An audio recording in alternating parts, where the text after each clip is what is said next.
passer la nuit d'édition de programme. Parfois, le programme qui devra être répété, il passe la nuit à éditer ses œuvres. Cela fonctionne beaucoup.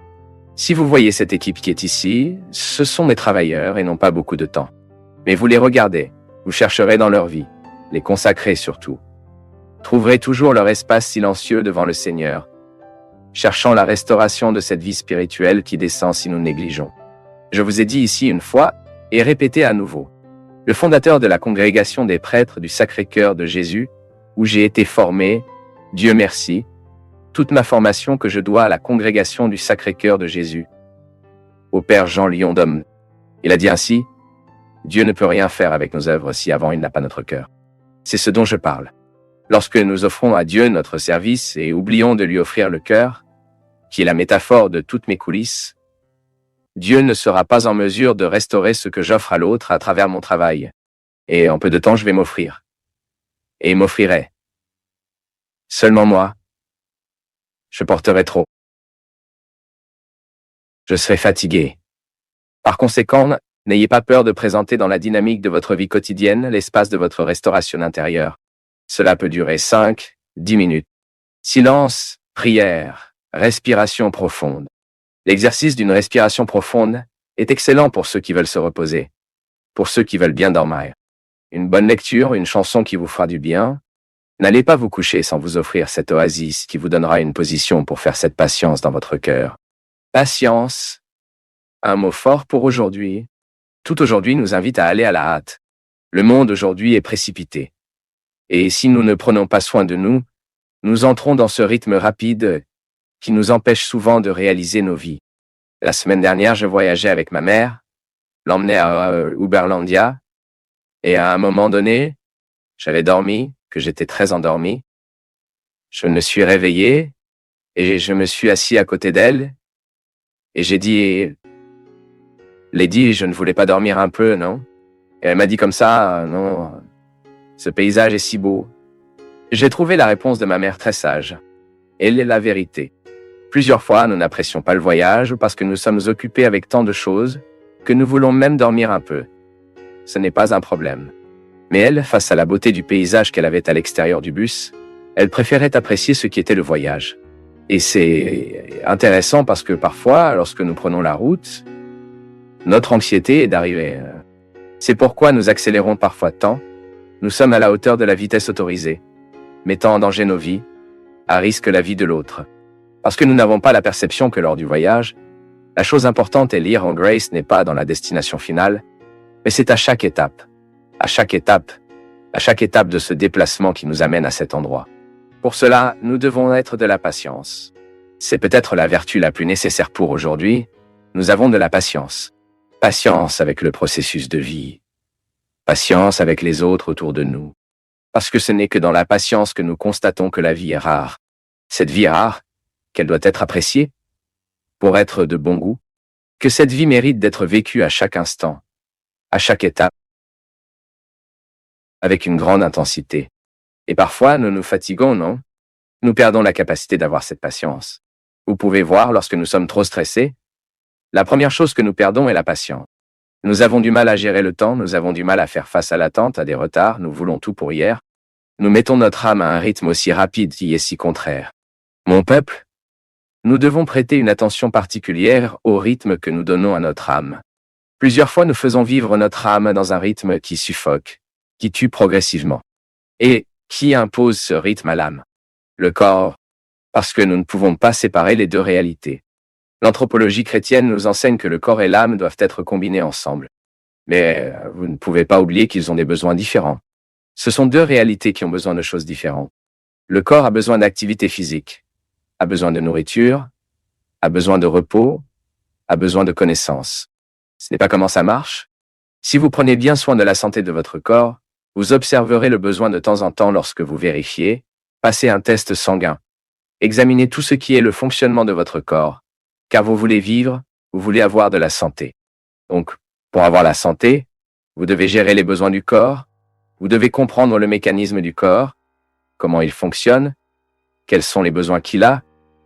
Le corps doit être hydraté. Nous ne pouvons donc pas oublier de boire de l'eau. Le corps a besoin d'hygiène, c'est pourquoi nous ne pouvons pas nous empêcher de nous baigner, de nous couper les cheveux, de nous couper les ongles.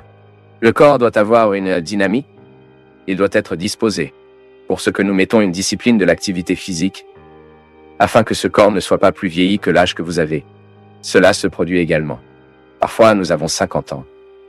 Mais à cause de la mauvaise vie que nous avons donnée au corps, que nous avons imposée au corps, nous avons peut-être déjà 70 ans dans la chair, mais pas en réalité. Le corps a donc des besoins que si nous n'observons pas, il entre bientôt un processus de faillite. Ensuite, cette belle vie que vous pourriez apprécier, vous n'aimez pas parce que vous avez négligé les besoins de votre corps. Ensuite, vous allez aux besoins de l'âme. Oh mon Dieu, en quoi les besoins de l'âme sont-ils différents? L'âme a besoin de prière. L'âme a besoin d'un silence. Bien sûr, c'est le corps qui fait ce silence pour que l'âme puisse se sentir. J'aime dire que quand le corps est silencieux, jusqu'à ce que l'âme commence à ressentir les avantages du corps pour se calmer et silencieux, il se passe un certain temps. Ce n'est pas immédiat. L'âme obtient un vol qu'à l'intérieur du corps parce que nous nous précipitons toujours. Nous donnons constamment au corps un rythme hallucinant. L'âme a donc du mal à se reposer. Et la prière, la vraie prière, est celle qui muait le corps. L'âme commence également à faire taire. Et puis elle commence à être sujette à Dieu. Elle commence à avoir la possibilité d'avoir une rencontre avec Dieu. Car en disciplinant son corps dans le silence, l'âme commence à entrer dans ce contexte de silence, d'immobilité, où nous aurons l'occasion d'entendre Dieu parler avec nous. L'âme a besoin de musique. Combien de fois êtes-vous arrivé fatigué à la maison, pris une douche, vous allongez sur votre lit? Mettez-vous une chanson qui vous a détendu, et avez-vous senti que votre âme a remercié cette affection que vous lui avez faite? C'est aussi la prière. Heureusement que nous avons ici les chansons qui nous font prier, ou j'aime dire, les chansons qui prient pour nous. Nous enregistrons tellement de CD, chaque année. Ici, dans la nouvelle chanson que vous avez une multitude, nous avons ici, oh, ma nouvelle œuvre, Dieu dans la cachette du verset. Toutes ces chansons composites, conçues et élaborées, enregistrées, pour que l'âme vive le plaisir que l'art peut apporter. Ce sont des chansons naturellement religieuses qui font que notre âme profite de cette tranquillité. Allah apprend à notre âme à être patient. La prière apprend à notre âme à être patiente. Chez Cansan Nova, nous avons tellement de produits pour cela. Une conférence, un livre. Vous avez ici le disciple du livre à l'aube. Vous commencez à lire un livre qui a été préparé pour cela. Non seulement nous voulons vendre le travail que nous faisons. Non. La première raison ici, par hasard, ce travail ici peut aider. Aider ici la nouvelle chanson, aide mes œuvres, aide tant de gens. Mais le premier objectif que nous avons lorsque vous écrivez un livre, lorsque vous inventez une chanson, lorsque nous enregistrons un CD, est de fournir à ceux qui nous accompagnent, qui croient en notre travail, apprennent la patience dans cette âme. Nous avons donc une lecture qui nous rassure, qui nous enseigne les valeurs, qui se déplace dans notre tête, qui bouge notre façon de penser. Ensuite, vous réalisez ce mouvement naturel de Dieu, apportant cette patience qui est si fondamentale pour nous, d'avoir un équilibre pour faire face à la hâte de la vie. Parce que je vais vous dire quelque chose aujourd'hui, il est impressionnant de voir comment nous trouvons des gens qui détruisent leur vie parce qu'ils n'ont pas appris la patience. La hâte nous tue. Vous qui m'écoutez, je suis sûr que vous souffrez dans votre chair les conséquences de votre anxiété. L'anxiété tombe-t-elle malade? Le manque de patience nuit à votre relation avec les autres. Nous sommes trop agités. Nous vivons trop. Nous avons trop d'engagement. De l'immobilité de moins. Vous savez que moi, dans ma vie, comme je suis une personne qui a une vie très publique, je suis tout le temps qui trouve beaucoup de gens, je travaille beaucoup, j'ai beaucoup d'événements, je voyage tout le temps, je trouve beaucoup de gens. J'ai pris une règle pour moi. Quand j'arrive chez moi, il y a mon cloître. Parfois, je n'accepte pas l'invitation même à traverser la rue pour déjeuner chez mon voisin. Parce que je sais que mon âme a besoin de ce silence. J'ai besoin de mon silence et je pars juste quand je dois vraiment partir. Parce que j'ai trouvé que pour moi, pour vivre cette vie très publique, j'ai besoin d'avoir derrière les scènes. J'ai besoin que mon espace de vie soit consacré au silence, à l'immobilité, à la prière. Parce que dans cette ruée, je ne peux pas toujours l'être. Mais vous vous êtes déjà demandé si je venais chez moi et m'obligeais à une routine de vie sociale qui me retirerait pour dîner. Pour cela, pour une fête, je ne pouvais pas supporter la vie que j'ai. Et comme je privilégie ma vie de mission, parce que je suis missionnaire, j'ai choisi d'être missionnaire. Personne ne m'a forcé à avoir cette vie. Je peux donc obtenir les routes et faire face aux nombreux défis des routes, la dispersion des routes, mon peuple, parfois même dans un vestiaire, qui est le dernier endroit avant d'entrer sur la scène pour chanter reine. Le vestiaire devrait être le lieu de prière, calme, tranquillité. Cela n'existe pas pour moi. Et là, plusieurs fois, bien sûr, je ne me plains pas, je dis, parfois j'ai tellement de gens à répondre, tant de gens qui veulent me parler, que lorsque je monte sur scène, j'ai deux. Cette semaine, je suis allé à Poço de Caldas et j'étais 1 heure et demie pour faire l'événement parce que je devais prendre la route à l'aube, que j'avais rendez-vous dès que j'ai suivi à Taubaté, sinon je ne le ferais pas pour pouvoir dormir 2 heures. Et puis j'ai regardé ces gens, je n'ai pas le courage d'arrêter le spectacle ici maintenant parce que j'ai besoin de partir. Il y a la place de mon dévouement. Tu sais pourquoi? Les gens y vont pour m'entendre. Bien sûr, alors je me donne le droit de dire, regardez, je ne m'augmenterai le CD de personne, je ne prends une photo avec personne parce que j'ai besoin de partir. Mais mon temps d'évangélisation sur la scène est sacré. Il y a le temps d'exercer mon métier. Je ne peux pas être pressé dans le métier d'évangélisation. Mais quand je rentre à la maison, j'ai besoin de me donner le droit de les vivre derrière. Les scènes. Pour vivre ce silence. Cette immobilité. Regardez ici. Vous avez une vie différente de la mienne. Vous n'avez pas ce besoin d'évangéliser pendant que j'évangélise. Mais ne vous y trompez pas. Vous avez également le même besoin que je dois être dans les coulisses. Votre vie vous nécessite. Vous avez une vie sociale qui vous jette tout le temps. Tu travailles beaucoup. Vous trouvez beaucoup de gens. Et quel est l'espace que vous créez pour créer dans votre cœur cet espace de patience que seul Dieu peut nous donner? Quel est l'espace que vous créez afin que Dieu puisse façonner votre âme en fonction de votre volonté, du désir qu'il a? Quel espace offrez-vous à Dieu pour que votre floraison spirituelle se produise? Pour que vous ne vous usiez pas trop dans cette vie qui ne s'arrête pas, dans cette vie si rare et que vous ne réalisez souvent pas en raison du mode de vie que vous avez choisi de vivre. Quand je donne à mon témoignage que j'ai trop et souvent derrière la route, scène, et c'est pourquoi lorsque je rentre à la maison, je dois me récupérer et fournir à mon cœur un remboursement spirituel. Je pense aussi à mes amis qui sont des prêtres, qui sont confrontés au défi de servir les gens tout le temps. Car souvent les gens ne sont pas inquiets pour le reste du prêtre. J'ai trouvé de nombreux prêtres qui sont même gênés de dire qu'ils prendront une journée de vacances, un lundi par exemple, pour se reposer. C'est son droit. Il a besoin de restaurer dans le cœur ce qu'il offre tout au long de la semaine. Père, il y a des prêtres qui célèbrent 5. C'est épuisant, mon peuple. La grâce de Dieu nous soutient, mais nous devons également chercher l'immobilité, afin que cette grâce atteigne nos cœurs et nous réinitialise avec notre patience. Plusieurs fois, nous trouvons nos prêtres, nos bergers qui donnent au peuple. Ce n'est pas parce qu'ils sont mauvais, non. C'est parce qu'ils sont fatigués, ils sont excessivement chargés. Et pourquoi nous, en tant que laïcs, vous qui accompagnez vos prêtres là-bas, faisons attention si le prêtre ne fonctionne pas trop. Si vous ne demandez pas trop de lui, offrez-leur cela. Le prêtre passera une journée à la maison. Personne ne vous dérangera. Nous proposerons une maison où nous avons, où vous pourrez vous reposer un peu, passer du temps avec des gens qui ne demanderont rien en tant que prêtre. Où le Seigneur n'est qu'un être humain. Là où le Seigneur peut prier, il peut se taire. Et vous ne pouvez pas négliger dans votre vie la construction de cet espace. Même dans notre vie consacrée, nous qui sommes consacrés à Dieu. Je vois ici à Cansan Nova comment travaillent ces garçons et filles. Ils fonctionnent beaucoup. Mon droit directeur, Chine, qui travaille maintenant dans les coulisses. Combien de fois ce garçon?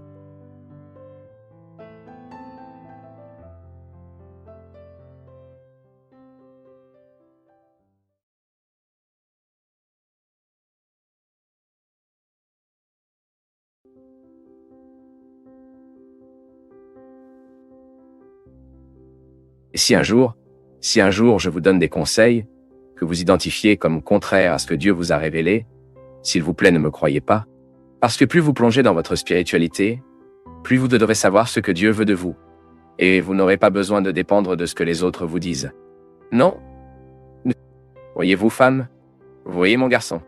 Nous avons entendu cela toute notre vie comme négative, non? À partir d'aujourd'hui, non. Quand quelqu'un parle comme ça, il vous voit, même si elle n'a pas de bonnes intentions, cela me donne des conseils, eh bien, je me verrai. Je vais me regarder. Je saurai qui je suis. Je saurai que Dieu vit en moi et ne m'abandonne pas, et que ce sera avec moi jusqu'à la fin. Amen. Faites-vous un miracle qui réveille la puissance de Dieu en moi. Se réveiller la puissance de Dieu en vous. Vous pouvez tout ce qui vous renforce suffisamment pour craindre ce que vous pouvez affronter suffisamment pour craindre ce qui est le vôtre. C'est pour vivre. C'est pour résoudre. C'est pour vivre l'affrontement. Dieu nous met debout. Vous êtes renforcés avec la puissance de Dieu. Aucun mal ne peut rien faire pour vous si vous n'ouvrez pas les lacunes. Comment avons-nous dit? Quand le diable commence-t-il à avoir accès à nous? Lorsque nous cessons de nous respecter. Quand nous cessons de nous aimer nous-mêmes. L'armure que Dieu fait en nous est la foi et la conscience que vous avez. Le diable, comme l'a dit saint Augustin, est un chien en colère qui aboie jour et nuit, mais qui est lié. Ce que vous devez faire, c'est ne pas l'aborder. Il y a un signe minimum que quelque chose peut être mauvais dans votre vie, peut vider votre énergie, peut drainer votre force. Coupez-vous de la force de l'esprit en vous. L'esprit se prête pour vous. Il a du mal pour vous et devient de plus en plus en forme et ajusté à vos batailles. Tout est passé. Le nom sur chaque nom. Ismo. N'arrêtez jamais de vous battre. Plus de découragement. Sucez l'anémie. Espoir dans nos cœurs. Et beaucoup d'amour pour nous pour surmonter ce qui doit être surmonté.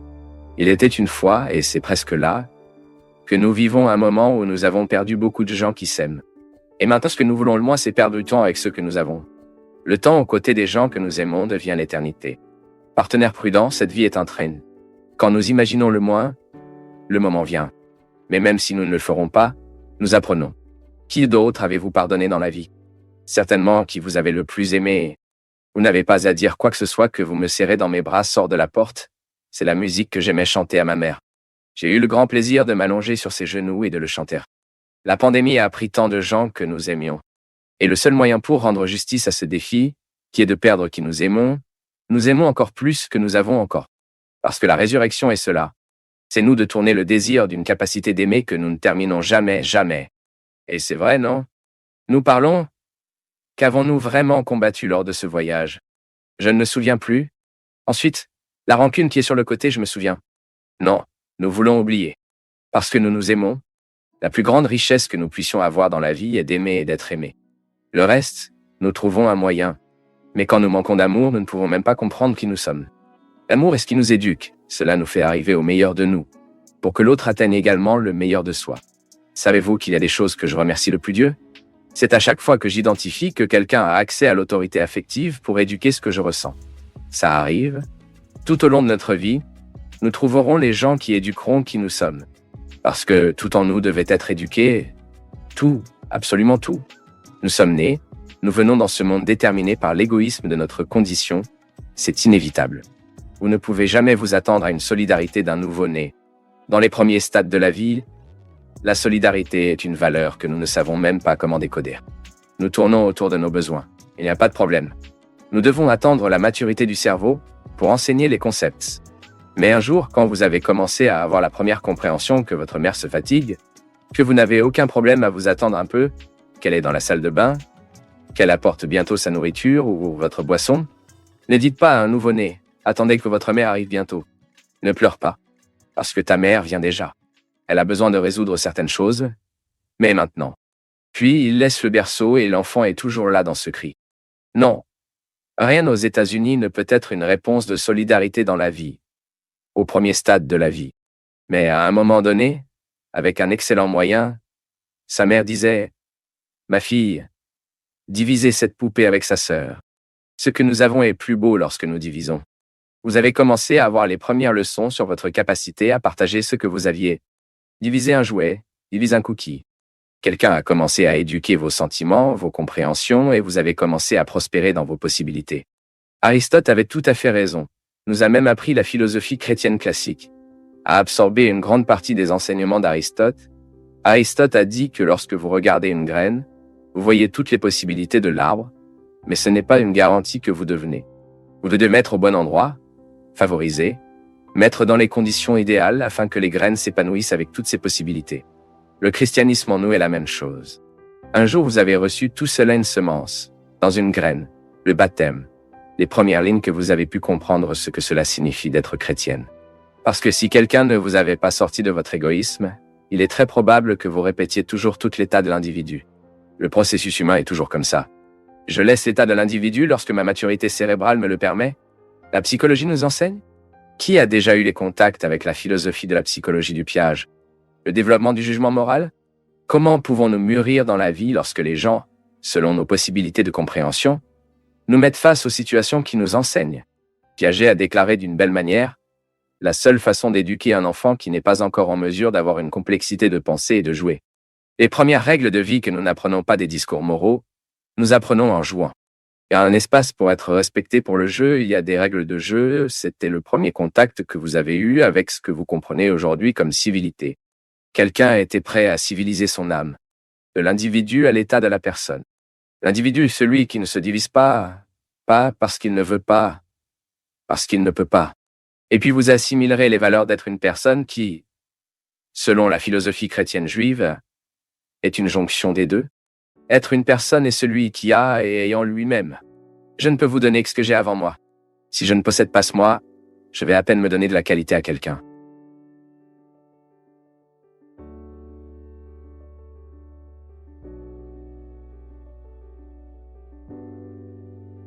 J'ai reçu ici un texte très intéressant que je voudrais lire pour motiver le reflet de nous ici.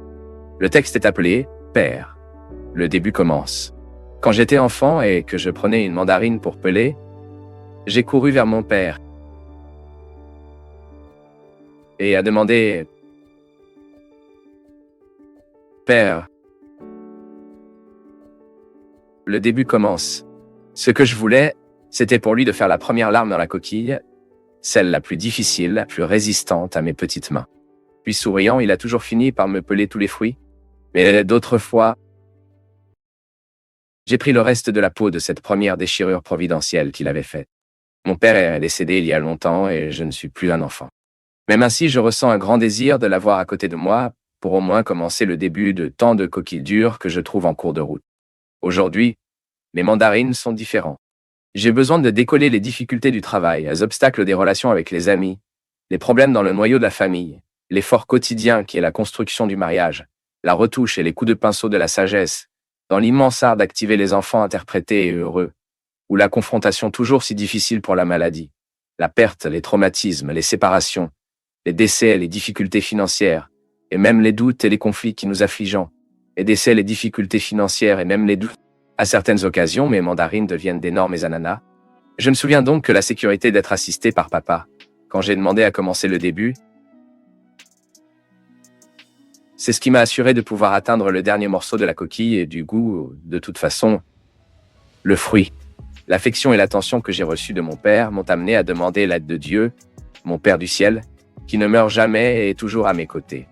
Mon Père terrestre m'a appris que Dieu, le Père du ciel, est éternel et que son amour est une garantie de nos victoires. Lorsque la vie semble très épaisse, difficile, comme l'écorce d'une mandarine aux mains fragiles d'un enfant, n'oubliez pas de demander à Dieu. Père, le début commence.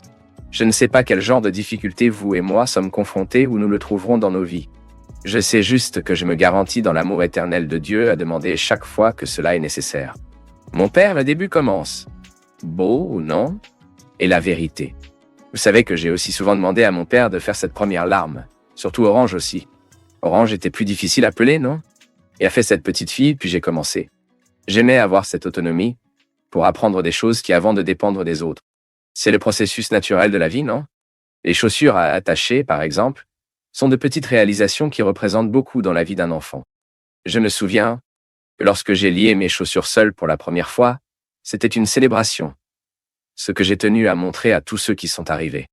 Ils ont attaché leurs chaussures et se sont à nouveau attachés juste pour montrer.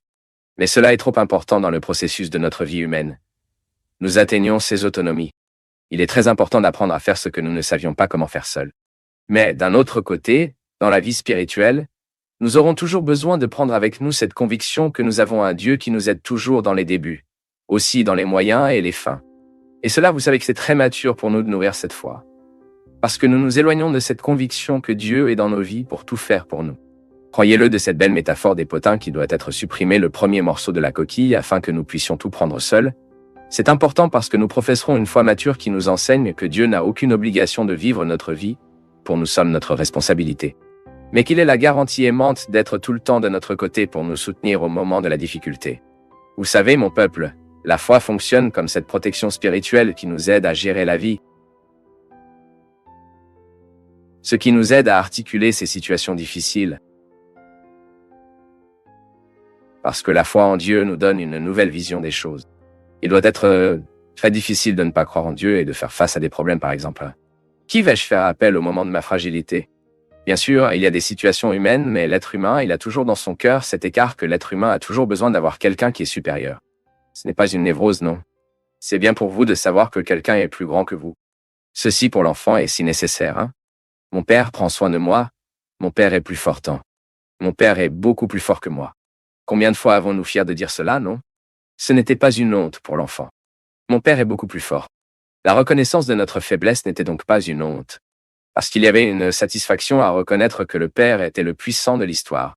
Et ce faisant sous cette protection était une chaleur, c'était confortable. La foi fait la même chose avec nous. Je me bats tout le temps pour mon autonomie humaine, ma capacité à résoudre mes difficultés, mes problèmes, mais à aucun moment je ne me dispense avec le soutien de savoir que Dieu est avec moi. Que Dieu m'aide dans les débuts difficiles. Que Dieu me soutient dans les moments de ma lutte. Que Dieu m'aide à diriger et à transmettre les situations les plus délicates de ma vie. Dimanche maintenant, par exemple, j'ai eu l'occasion de rencontrer une dame qui est venue dans les coulisses du camp. J'avais déjà rencontré son fils à l'aéroport par hasard. Il était avec sa femme et il m'a dit comme ça, le père Fabio, je suis très ravi de trouver le Seigneur ici parce que le Seigneur ne sait pas à quel point son programme était important dans la vie de ma mère. Au moment où nous devions enterrer notre frère. Mon frère est décédé dans un accident très tragique. Et ma mère, le jour où nous avons été enterrer mon frère, vous étiez sur le programme de Fausto, Red Globo Programme, faire un programme spécial de la fête des mères. Ce jour-là, mon frère avait été enterré. Et ces paroles à ce moment pour ma mère ont servi de réconfort. Et un début de cette période difficile pour le début d'une guérison que ma mère vit à ce jour. Ensuite, j'ai eu la joie, je lui ai dit. Donc, quand vous allez dans la nouvelle chanson, je m'assure de rencontrer votre mère et de l'emmener vers elle. Et cette dame était là, très rapidement, parce que les coulisses du camp sont toujours très pleins à droite. Puis j'ai eu l'occasion d'étreindre cette dame et elle a pleuré et j'étais aussi très ravi et elle m'a dit cela. Père, à quel point il est difficile de perdre un enfant. À quel point sommes-nous difficiles d'enterrer la chair de notre chair. Cette inversion des choses, non? Et elle a dit comme ça, mais je me suis debout, j'ai réalisé, malgré la terrible souffrance que je vis tous les jours et que je crois en Dieu. Là, à ce moment-là, mon peuple, nous comprenons le sens de cette parabole. J'ai besoin de retirer la coquille tout le temps. J'ai besoin de résoudre les problèmes. J'ai besoin d'envoyer mon deuil. Toi aussi. Mais quand nous avons cette conviction que Dieu est avec nous, le cœur s'améliore. Le poids de la vie est soulagé. La vie reste difficile, mais la foi en Dieu nous fournit un arsenal. Il nous offre un instrument qui nous aide beaucoup à gérer tout cela. C'est pourquoi j'ai dit, et je le répète, et je ne serai jamais fatigué, croire en Dieu est une attitude d'intelligence. Croire en Dieu est raisonnable. Car chaque fois que je fais face à quelqu'un qui est supérieur à moi, je me sens soutenu par ce qui est fragile en moi. Ah, alors Dieu est l'invention de notre tête. Non, Dieu utilise cette condition humaine, ce détail de la condition humaine afin de se manifester. La grandeur de Dieu s'explique, oui, dans sa capacité à être avec nous, à ressentir les mêmes douleurs que nous le ressentons, aimer avec les mêmes sentiments, passer par notre histoire des significations qui sont appropriées à nos vies. Et j'ai vu dans tant de lieux du monde cette action de Dieu tenant, soulevant, soutenant le cœur fragile. Ça arrive aux autres, ça peut nous arriver aussi, n'est-ce pas? C'est pourquoi nous devons grandir dans la foi. Car plus nous grandissons dans la foi, plus la possibilité de faire face à des difficultés de détermination. En toute sécurité. Notre capacité à entrer dans les territoires de la sagesse, qui sont si difficiles à conquérir. Je dis souvent que les territoires de l'intelligence ne sont pas difficiles à gagner. Juste un exercice mental, une école, des études, un dévouement, et vous y allez, vous développez votre intelligence naturellement. Maintenant, les territoires de la sagesse, ceux-ci sont plus douloureux à atteindre. C'est pourquoi nous comprenons que parfois nous trouvons des gens très intelligents mais inconnus. Et parfois vous trouvez que des personnes inintelliges, sans trop d'instruction, n'ont pas eu beaucoup de possibilités de développer votre cognitif. Et la sagesse et la foi sont deux bras du même corps. Là où il y a la sagesse, il y a la foi. Là où il y a la foi, il y a de la sagesse. La sagesse comme cet élément qui étend notre vision des réalités. Alors je regarde l'enterrement de mon fils, et je ne vois pas seulement le désespoir. Je vois la résurrection là aussi. Je vois aussi la possibilité de mieux vivre de cette perte là-bas. En perdant, je découvre une nouvelle façon de voir ce que j'ai encore, pour ceux qui m'entourent et peut-être à cause de la douleur que je ressens, pour le fils que j'ai perdu. Je peux me permettre d'aimer les enfants qui sont partis. La famille y est encore avec moi. C'est une sagesse que nous devons réaliser. C'est le résultat de la foi que nous devons vouloir réaliser.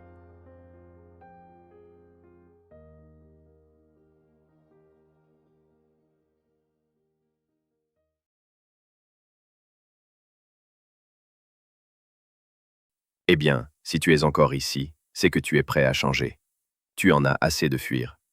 Ce type d'attention est rare, c'est précieux. Écris ta ville dans les commentaires et, si tu veux, partage cette vidéo avec quelqu'un qui cherche lui aussi plus de clarté. Merci, une grande accolade et à très bientôt.